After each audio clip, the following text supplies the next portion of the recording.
Thank you for being with us for this edition of Thought to Action, presented by the London Center for Policy Research. I'm Chris Cordani. Biden's Afghanistan pullout not only did not go well, it's an example of an historic failure, which will be looked back upon unfavorably for decades to come. It's bad enough on the surface. On Thought to Action, our panel will go beyond the headlines and analyze the possible ripple effects of the failed Afghanistan withdrawal. Once again, join us on Patreon, patreon.com/thoughttoaction, to help us produce this content and enjoy exclusive work, sneak previews of Thought to Action, and our intensive Ask Us Anything sessions.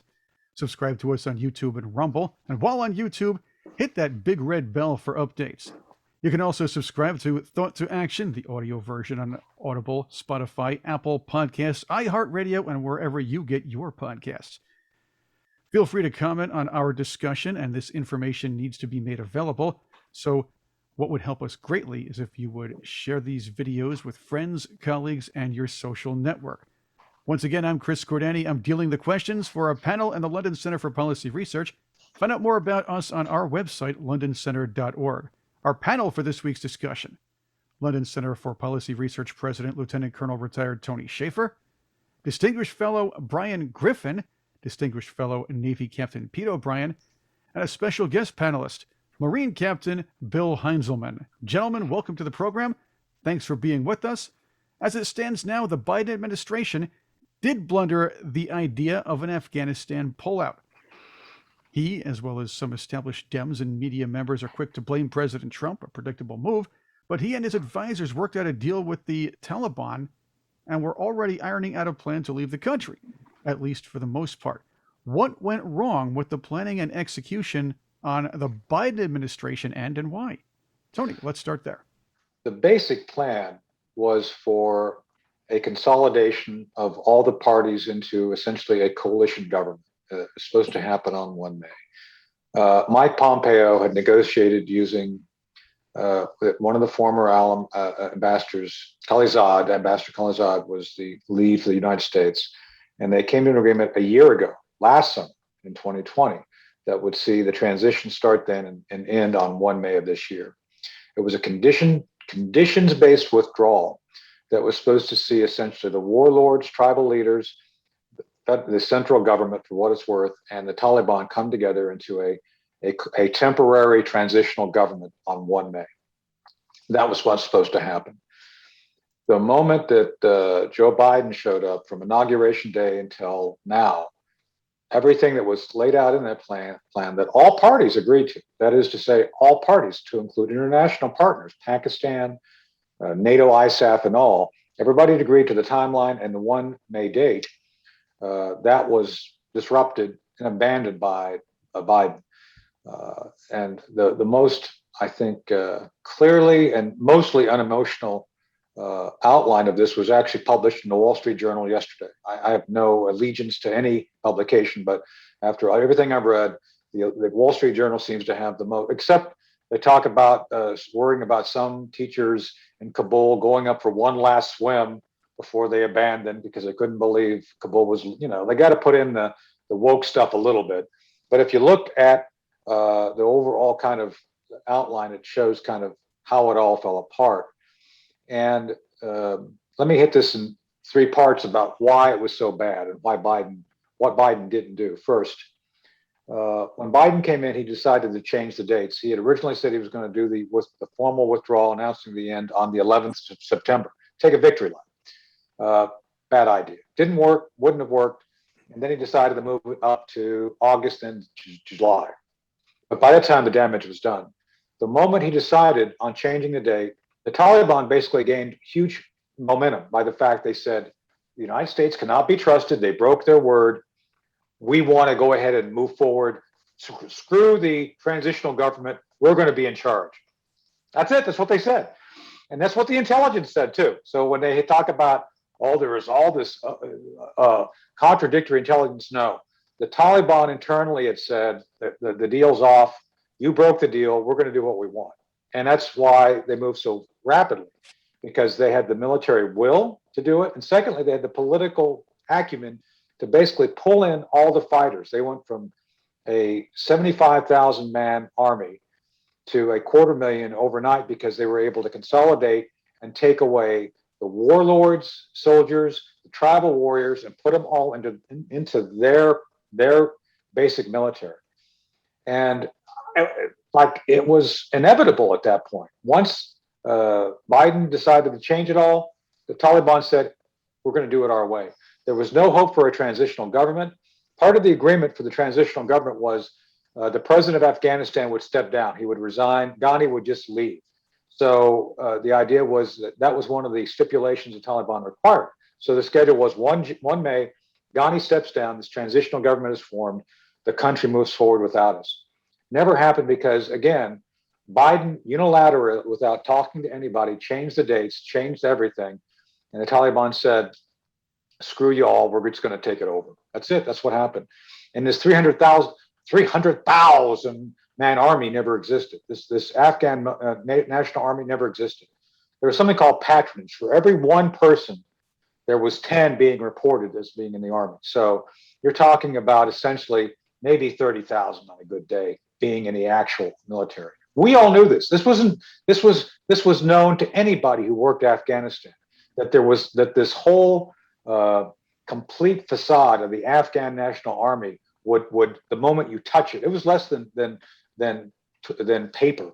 It was toilet paper. I mean, it would never have sustained anybody. It wasn't capable. It was never combat ready. And I blame Mark Milley. I blame Lloyd Austin. Lloyd Austin was in charge of Central Command when they were supposed to be building all this capacity. The capacity was never there. It was never going to happen. They knew it from day one. There's videos out there of our guys, God bless them, trying to train the Afghan in military tactics, and it's bad. And that never changed. So the bottom line is lies were perpetrated over the past 10, 15 years about the capacity, and lies were then perpetrated by this administration to facilitate what they're going. And I'm not saying Trump and folks were perfect. Mike Pompeo and I yelled at each other over this deal at one point. The people in the think tank know what I'm talking about. We exchanged heavy words. I didn't appreciate everything they were doing, but they were going in the right direction. And the straw that broke the camel back was when Joe Biden announced, I think it was on the 8th of July, everything's fine. No, it'll never happen. No helicopters off the roofs. Kabul's strong, 300,000 man army. Everything's just fine. And then they did nothing to check what he was saying. The military didn't have people embedded in all the different elements, like President Ghani had no military involvement. There was no command and control. There was no synchronization. Whatever was going to happen wasn't going to be synchronized. The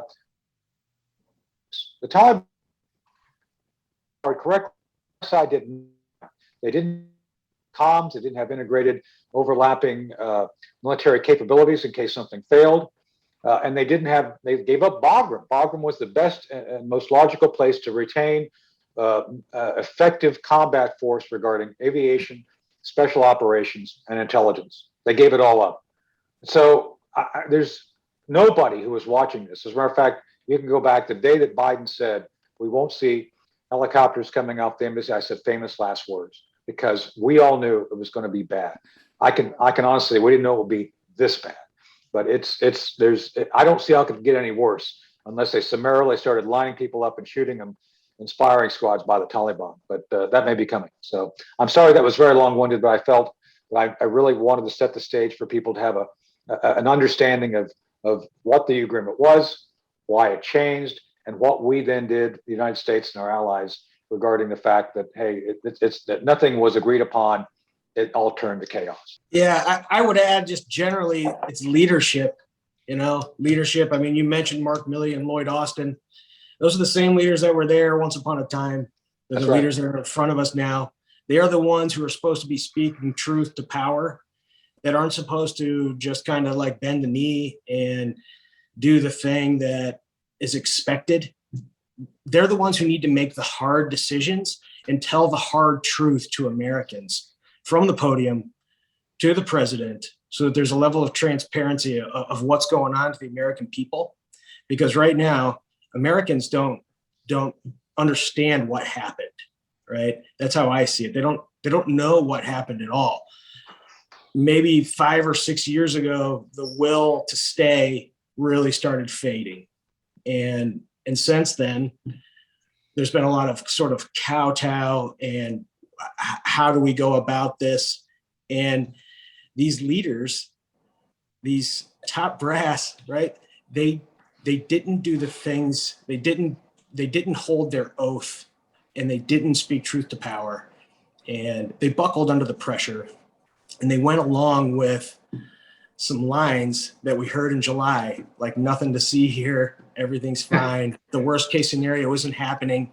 But the reality is that every Lance Corporal that ever served in Afghanistan could tell you about the seasons of fighting, that the Taliban has. They know the situation on the ground. They understand their fighting season. They understand the will of Afghans and the tribal networks and how they kind of work and how easily it could all unravel very rapidly, knowing that the Taliban's kind of just waiting in Pakistan, doing what they said they were going to do back in 2000, 2001, when we first went there.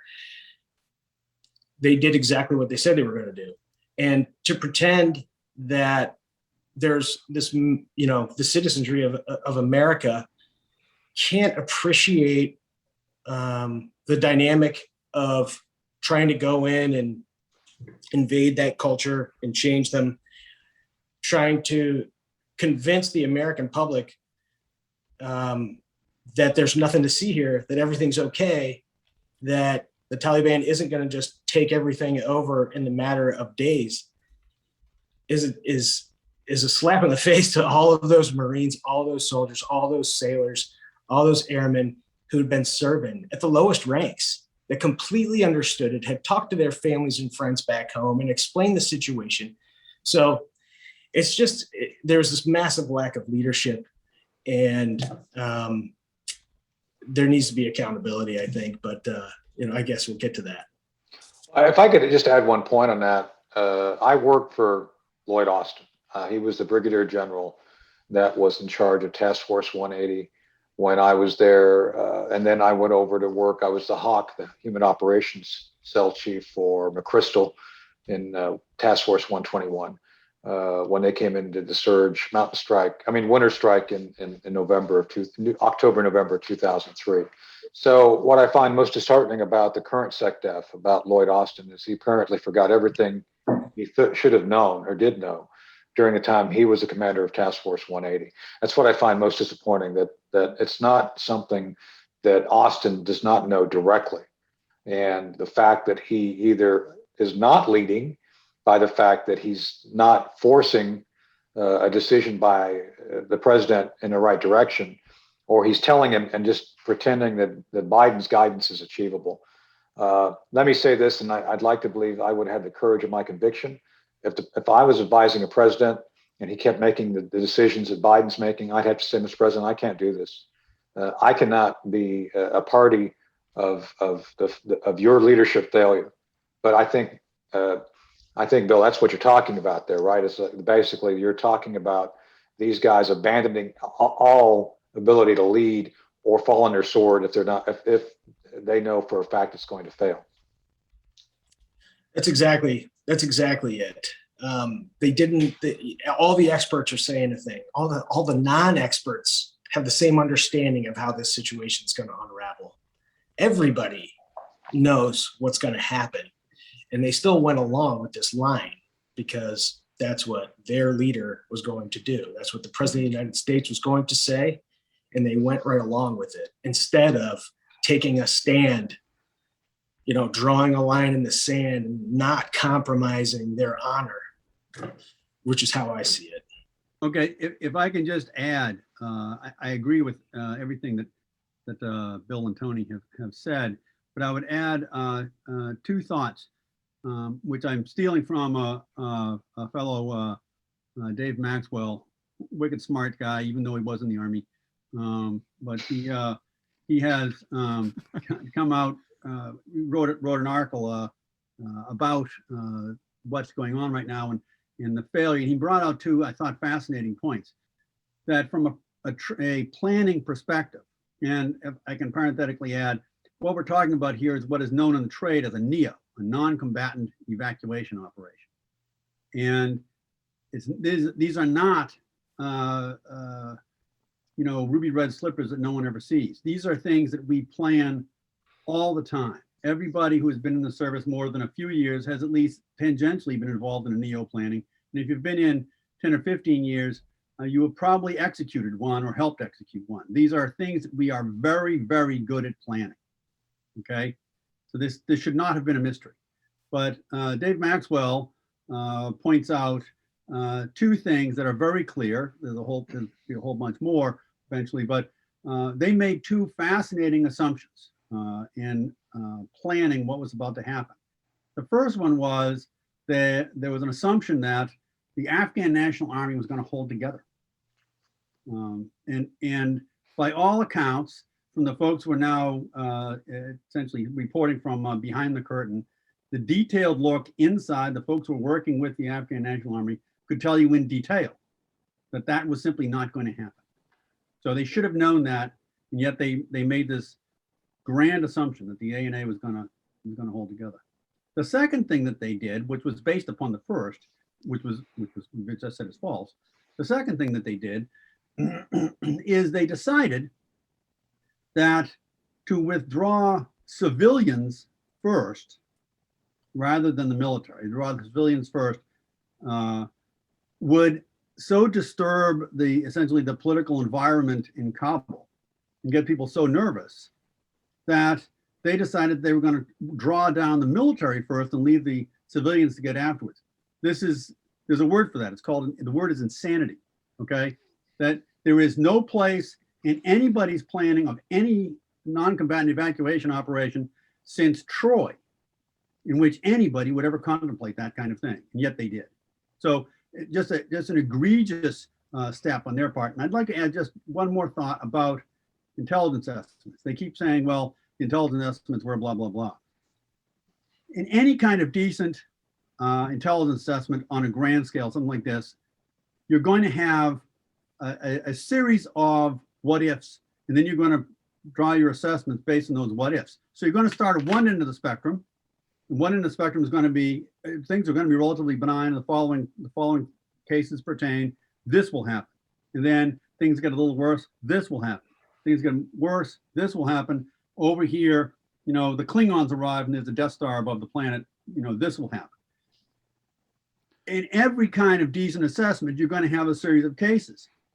The point here is to say, here's how we'll know that we're entering case one, here's how we'll know we're entering case two, here's how we're entering case three, so that someone can then say, well, this and this has happened, it's benign, or this and this has happened, and it's about to hit the fan.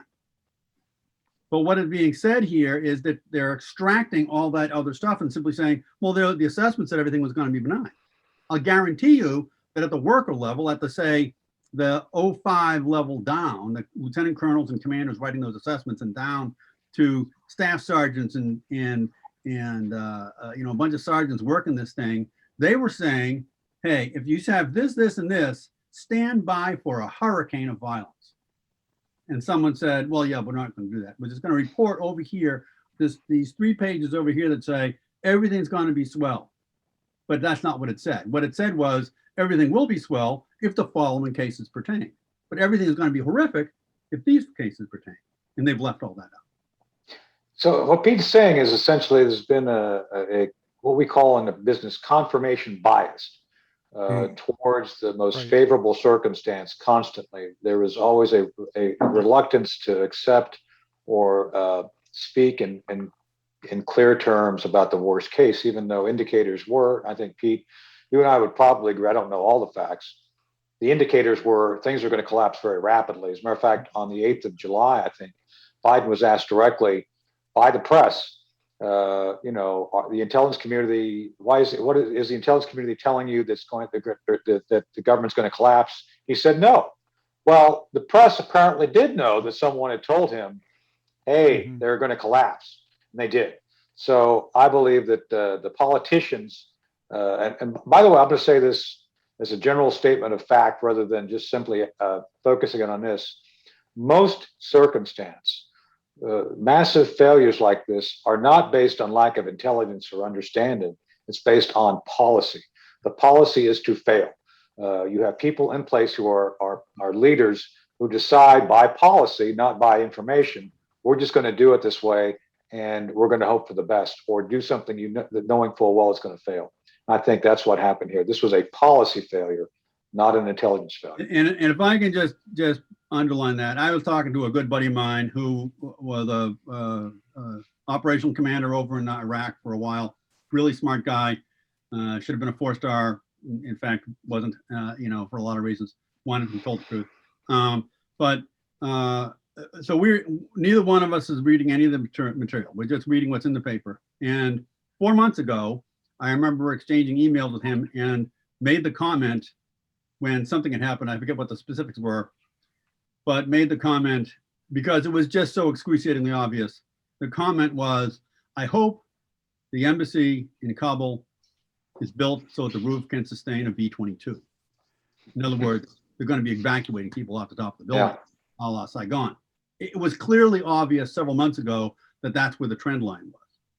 And that was just the two pogues sitting here in the rurals of Virginia, reading the newspaper. Let's go to the foreign policy and diplomatic end on this. And this is where I want to go right to Brian Griffin. Here's a big question, because on the surface, it already looks bad. What message, however, does the botched pullout by a globally popular American political party like the Democrats give out to allies, rivals, enemies, and terrorist groups about the strength, resolve, and savvy of our military and foreign policy decision makers as it stands? Of those potential messages, I think by far the worst ramifications are going to be the message that we've now sent to terrorist groups, which is if you simply, if you simply persist, you could wait out the United States of America. And now to hear reports that, Biden is asking, the administration is asking permission of the Taliban to do certain things or do evacuations. I think that's going to create a lot of problems for us worldwide.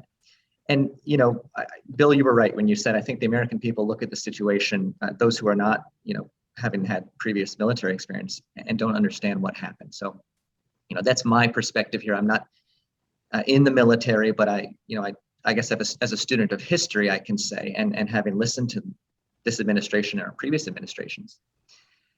So Afghanistan since the late 1970s, early 1980s, has been a hotbed of revolutionary activity, especially jihadist revolutionary activity. We've had some thought leaders in the kind of militant Islamic space since that Afghano-Russian war develop these ideologies that have turned into the modern day network of many of the militant Islamist groups that we see. And I wrote about this in my book, The Encyclopedia of Militant Islam.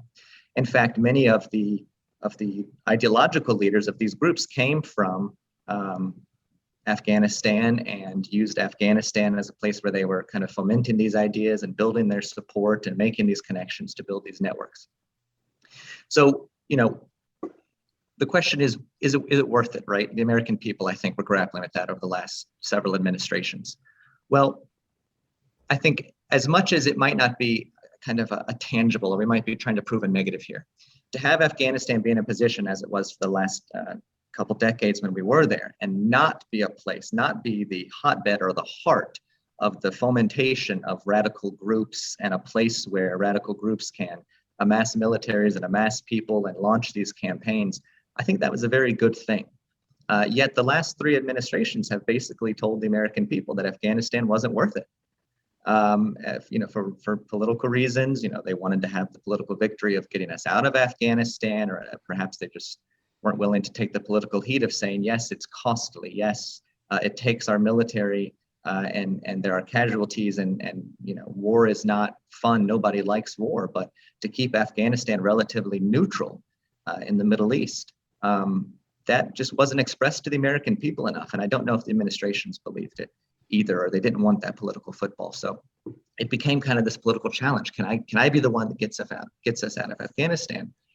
And so I think Biden ultimately put the political objective before the thought and the strategy here. I want to be the one that pulls everybody out. you can see where that left us, obviously. I was at the Hoover Institute last week, actually, at Stanford, and we got to hear from H.R. McMaster and Condoleezza Rice, among other policymakers. And H.R. McMaster was making the point that America could have maintained Afghanistan, at least Bagram Air Force Base, and kept Afghanistan relatively neutral, meaning the Taliban did not have free reign, with about 2,000 to 3,000 troops. And you guys can certainly tell me on this, on this discussion if I'm wrong about that estimate, or if he's wrong about that estimate. But it seems to me that the ability to kind of neutralize Afghanistan in terms of places where these terror groups and these radical groups can foment ideas and build up and amass weapons and people would be a worthwhile objective. And I think about Korea, where we've, since the 1950s, America has certainly maintained more than 3,000 troops in Korea to help keep that a neutral situation. And then Bagram Air Force Base, I mean, how many millions, and maybe it was billions of dollars that we paid Uzbekistan to utilize their air strip when we didn't have an Air Force base in the Middle East when we were starting our campaign in 2001. And we've completely given that up now. So we're back at kind of at square one with no major Air Force base in that region. So I think the impacts to us, of course, strategically are going to be massive.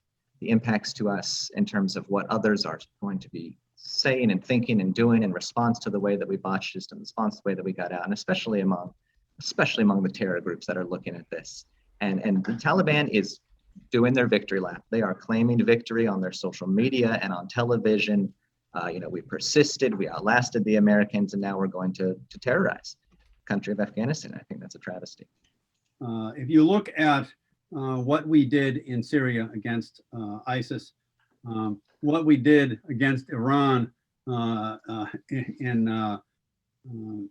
2019, in taking off the head of the Quds Force.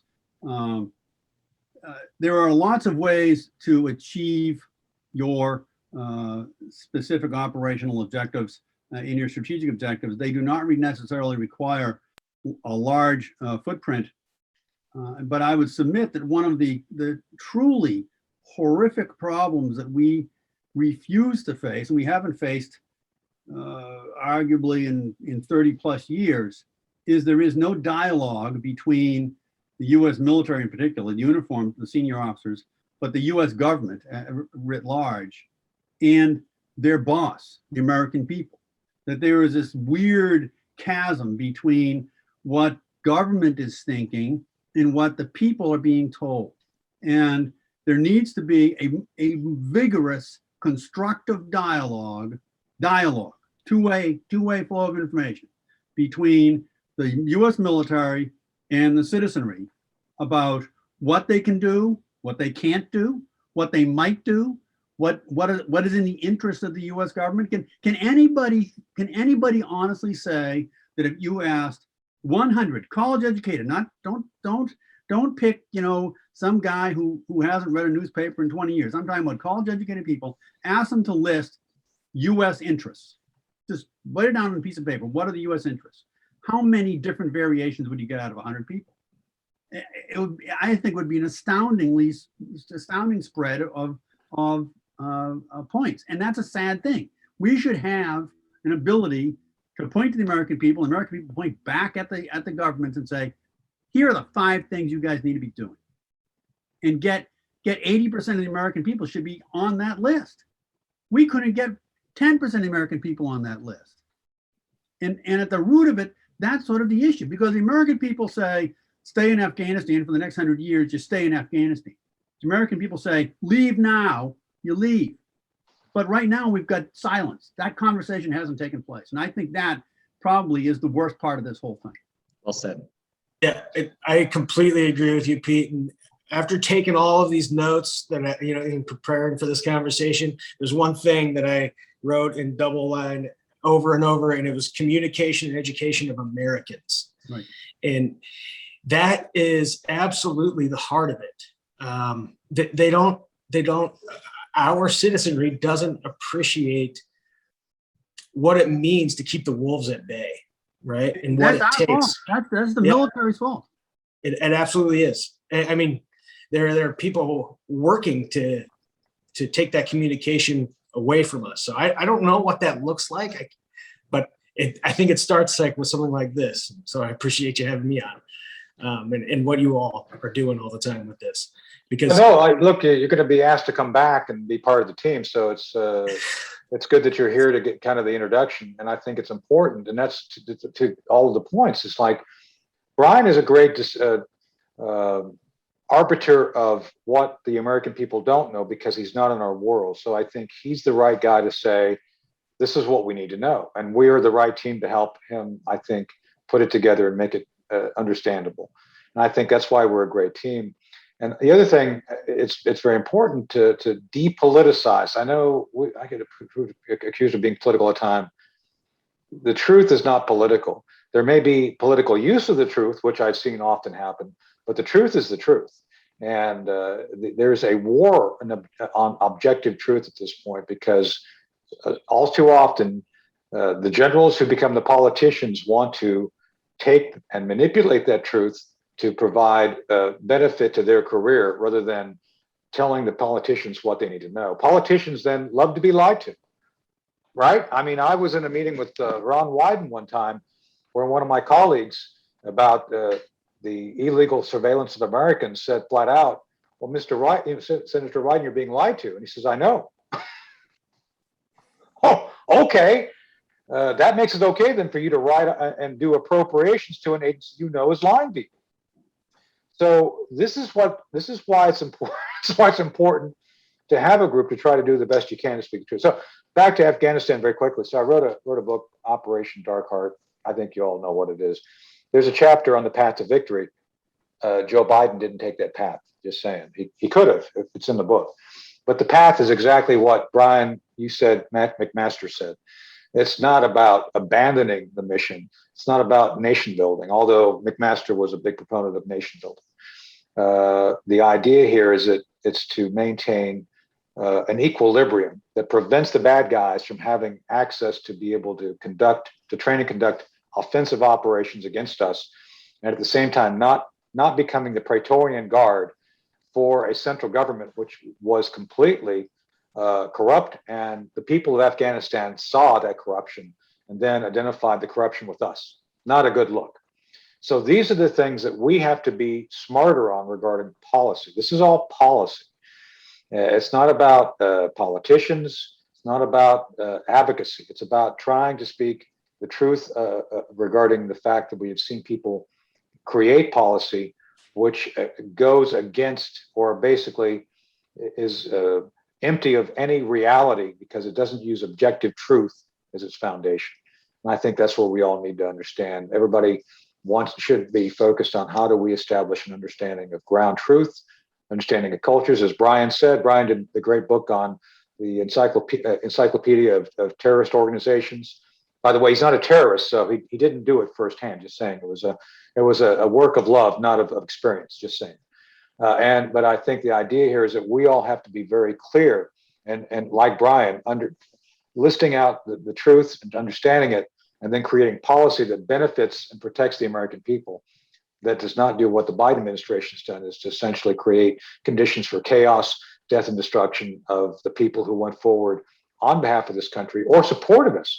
Afghans who supported us to now be in jeopardy because of their decisions to support the United States. While obviously terrorism is a real concern, China, Russia, North Korea, and Iran, and not necessarily in that order, hard to say which order, are also staring at what's going on, fascinated with it, and wondering how they can exploit what they perceive as a lack of resolve on the part of the United States. And if I would just throw out something, I think the worst thing to look at here is probably, the worst case is probably China, Beijing, Emperor Xi, is that if I were he, the first thing I would think is, I don't want to act yet because that great injunction from Napoleon, never interrupt your enemy when he's making a mistake. I would continue, if I were in Beijing, I would continue to watch and see what else we do wrong. But if I were to do something, the first thing I would do is I would poke Pyongyang and say, do something provocative and let's see what happens. So just kind of throw that out there is we should be watching Pyongyang very closely.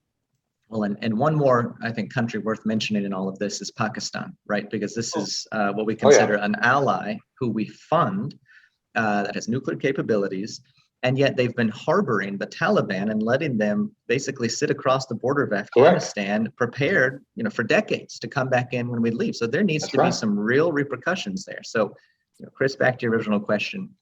The message to allies, the message to enemies, and the message to non-state actors has all just, I think it's been a disaster. And I just want to circle back very quickly on what Tony said, which was, where do we take this from here? And I used the term neutralize when I was talking about kind of my perspective on this. And I'm trying to represent the non-military civilian perspective. And I think neutralization of what could be a very difficult area would be something that would be, easily digested by the American people and something that most people would get behind. But exactly what was lacking was exactly what Pete had described. It was communication, I think, on what our objectives are there, just what it would take for us to keep it neutralized, and then kind of reading the wind and the will of the American people. And like I said, the American people's will is not going to be there if all we ever hear is that a certain military campaign is not worth it. And I think that's what we've heard without having the other options presented to us for quite some time now. Especially understanding just what it might take to maintain the Air Force. How important is an Air Force base in this region? Do we have others? What would this region look like without us there? So these are the type of things that I think not only do we need to have happening, but we as the London Center can encourage. And by the way, good policymaking requires students of history. And I think that's another thing that we want to try to do here at the London Center is make sure that all of these kind of modern events are contextualized with appropriate technical, kind of military perspectives, but also history. Afghanistan is a country with a history of basically being divided into tribes of ethnic groups.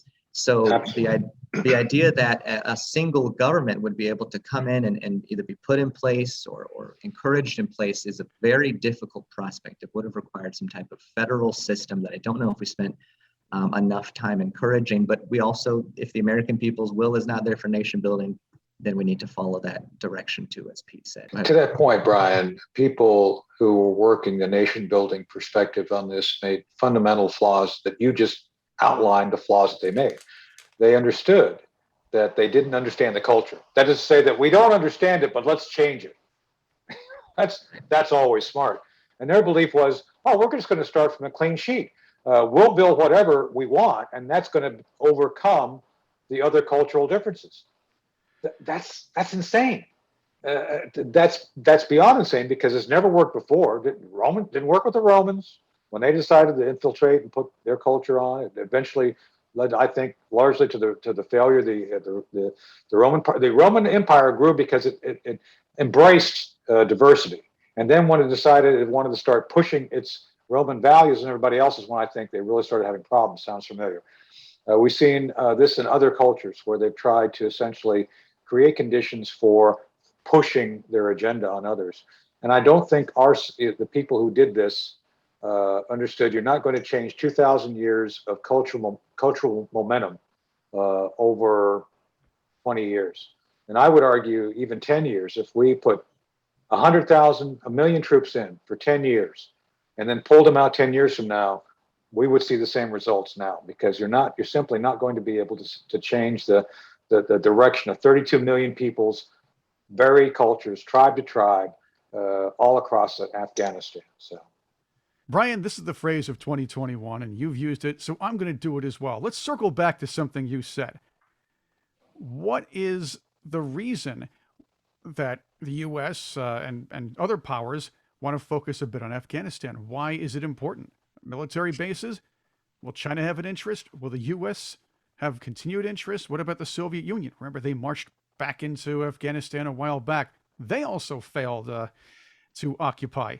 We'll get into that at another time. But this time, let's focus on the resources Afghanistan has, which range anywhere from essential building materials to zinc to mercury to rare earth elements. Lanthanum, cerium, neodymium. Not exactly household elemental names, but essential, and control of these resources could direct a technological balance of power. What are the chances a powerful rival like Russia or enemy like China try and swoop into the war-torn country and attempt to take control of these valuable assets? I would say, good luck, right? If anybody can do it, I think China probably has the best bet. I mean, they're a mining powerhouse, right? They got the Belt and Road Initiative. We know it's on their mind. It's got to be on their mind, right? The Chinese Communist Party is already doing this all over the place. They're doing it in South America. They're doing it across Africa. They are trying to make it happen. They're rebuilding that Silk Road, and they want everything come to the center of the universe, Tiananmen Square, right? So, the reality of it, China's struggling to get the lithium out of Bolivia right now. China's struggling to make their ports, those river ports in South America happen, I think. And I think it might be a stretch. And I think maybe this could be a little bit of a distraction right now. There's definitely, evidence of a lot of those natural resources in those mountains and in the ground there. But I think it could be to our advantage if the Chinese Communist Party wants to take deliberate action to try to put that into their strategy. I think it could be a costly mistake. It's just kind of my 2 cents, but I think they could sink a lot of money into a thing that the Taliban could turn on them, just like they have so many other, big nation states with lots of power and influence. Yeah, I would agree with that assessment. Is that first off, the Chinese, without question, the Chinese are going to go try and grab that stuff. That's what they do. But at the same time, just because something is there doesn't mean you can go actually economically extract it. And Afghanistan is that problem, times 10. There's a lot of simply physical problems with getting to those deposits and then getting those deposits moved out of the country and processed. One of the things, the reason why rare earths are called rare earths is because they're found in strange concentrations, and they're usually found at the minimum bonded to other rocks. They are expensive to process out, even though they may not be rare in the sense of how much is present once you find a deposit. But they are difficult in the sense that they are difficult mechanically, chemically to extract. If you then add on top of it, you're extracting it from, the Hindu Kush while you're taking fire. That's a problem. And I think that it is not a given that the Chinese are going to find this a commercially viable, economically viable approach to acquiring some of these materials. It should be very interesting. And, to pile onto that, to make it even more complicated, the Taliban just got a whole bunch of new weapons, right? So they're going to be significantly harder to negotiate with. And then to get them to live up to whatever agreement they make. Yeah, this isn't like this is going to be a deal made in downtown Boston among folks all wearing button-down shirts. This is still the Taliban. This is still Taliban broken up into various tribal arrangements, varying from one valley to another. They're not necessarily going to agree to things and then adjust with you as to what exactly all that means and just negotiate it all away. They're not, It's hard for me to imagine what the Taliban wants from China. It's not going to be Chinese rockets anymore, right? It's not going to be Chinese mines anymore. So it's like, what do they want? Money? Well, they got lots of opium and they got total control again. So they already know they got money coming with their opium sales. So it's hard to imagine what cards the Chinese are going to hold, right? I'm sure they have a vision of how they can get in there, and I'm sure we'll see them in there, but I don't know how long it can work. You bring up a good point about leverage here and just how much leverage I think we're granting the Taliban. And I would argue that one of Afghanistan's greatest resources is its geography. For those not immediately familiar with exactly where it sits in kind of Central Asia, Eastern Middle East, it shares a border with Iran, a very large border with Iran. and it shares a small portion of its border with China. So I think China and Iran are both going to have some leverage being held over it simply because of the borders that it shares with it, and what access the Taliban might now be selling to the land next to these kind of actors that are going to be concerned about that. And it really is, I think, the crossroads of a very important region right now, a region that the entire world has its eyes focused on. The Taliban will profit off of that and will utilize that to their great gain and advantage.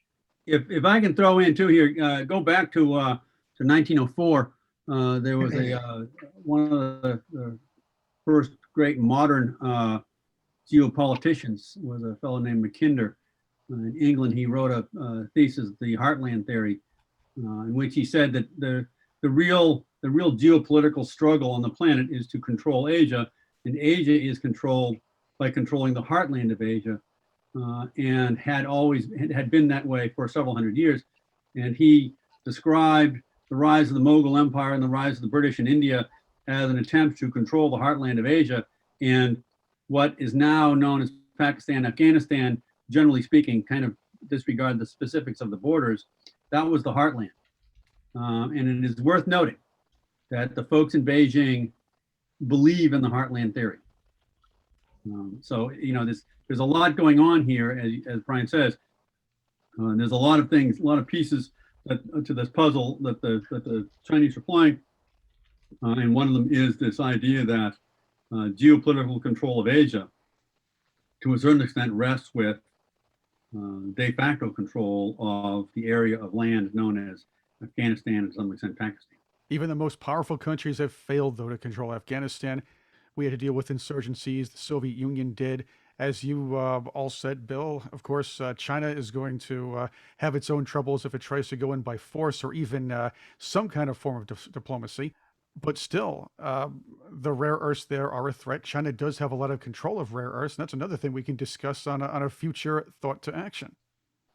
Chris, I think the thing we would all agree upon is that at this point in time, the path in Afghanistan is going to be one that will likely permit some level of reintroduction of terrorist groups to be able to train, equip, and prepare for strikes in other nations. The sad truth is we spent trillions of dollars, probably close to 2 trillion over 20 years, and we're exactly where we started 20 years ago regarding the fabric and culture of Afghanistan. So I think there's some lessons we need to look at. Secondly, everybody here has talked about the problems of the lack of integrity by the political class. All politicians lie. No matter who they all lie. And I'm not saying that to be dramatic. I'm just saying as a statement of observed fact. Military members and intelligence officers have an obligation to as best they can, tell the truth, to give the unvarnished reality to those people who have to make decisions. And it's something that I think we need to examine. We cannot afford another 20 years and $2 trillion wasted. It's not good. Military sense, it's not good, as Brian Griffith said, regarding our allies and alliances. And it's most certainly not good for the wounded, permanently maimed, and dead to have invested the last full measure of devotion to a cause which has not resulted in making the United States and our allies any more secure. So I think we do need to examine and hold people accountable for the lies. The military lied, the intelligence community lied. I think there needs to be a detailed investigation of that. And then I'm just going to say it, Joe Biden must resign. There's no way this is going to get any better. And as long as he's president, our allies will not trust him. The American people have now spoken. I think the polls are fairly accurate regarding the reflection. And if we're going to survive as a republic and maintain our ability to work against threats such as Russia and China, Russia's more of a challenger, China's a threat. I think if we're going to do that and be effective, Joe Biden cannot be the guy in charge because he has no capacity to actually understand how to establish policies to keep the Americans safe. So I know those are harsh words, but I think they need to be said. If I can add one thing, I'd like to correct Tony on one point. And that is, Tony said we're back to where we were in 2001. I think actually we're worse. And that for one simple reason, at sort of, if you will, a tactical level, an immediate level. We're likely to reach September 1st here, in whatever it is, 2 weeks, less than 2 weeks, with the probable case of the Taliban holding at least several thousand, and God only knows how many more American hostages. Right. And how we unravel that Gordian knot remains to be seen. That is a practical and a political and a strategic nightmare of potentially massive proportions. Once again, thank you for joining us on this edition of Thought to Action. Join us on Patreon, patreon.com/Thought to Action, to help us produce more of this content and enjoy exclusive videos, sneak previews of Thought to Action, and our intensive Ask Us Anything sessions. And believe me, they can get a bit rowdy, fun, and, as I said, intense. Subscribe to us on YouTube and Rumble, video-wise, and while you're on YouTube, hit the big red bell for updates so you can find out when we're putting out these videos on a regular basis. You can also subscribe to Thought to Action, the audio version, on Audible, Spotify, Apple Podcasts, Google, iHeartRadio, or wherever you get your podcasts. Feel free to comment on our discussion, and this information does need to be made available. So what would really help us out, if you've already subscribed or you maybe are unable to join us on Patreon, please spread the word. Share this video with friends, colleagues, and your social network. I'm Chris Cordani for our panel at the London Center for Policy Research. Thank you for joining us, and find out more about us on the website, londoncenter.org.